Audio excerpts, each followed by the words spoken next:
নমস্কার বন্ধুরা, আজকে আমি করব কাঁকরোল ভাজা দুপুরের রান্না।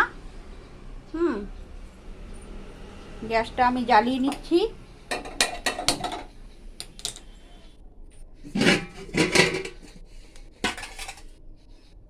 কড়াটা বসিয়ে দিলাম।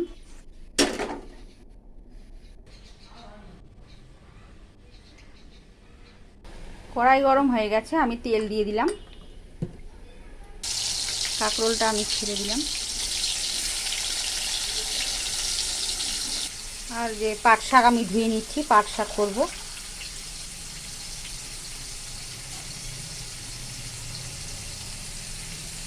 রসুনগুলো আমি থেতো করে নিচ্ছি, পাট শাকে দেব।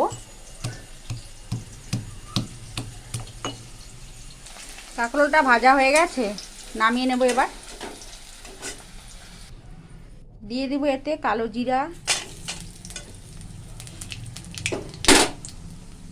শুকনো লঙ্কা, রসুন,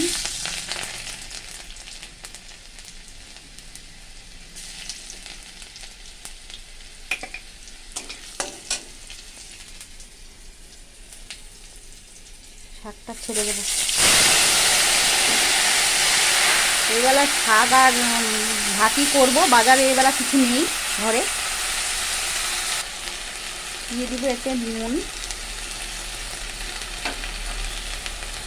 শাকটা আমার হয়ে গেল। এই যে দেখো, এই যে কাঁকরোল ভাজা, ভাতও হয়ে যাচ্ছে। দুপুরে রান্না তাহলে আমি এখানেই শেষ করছি। নমস্কার।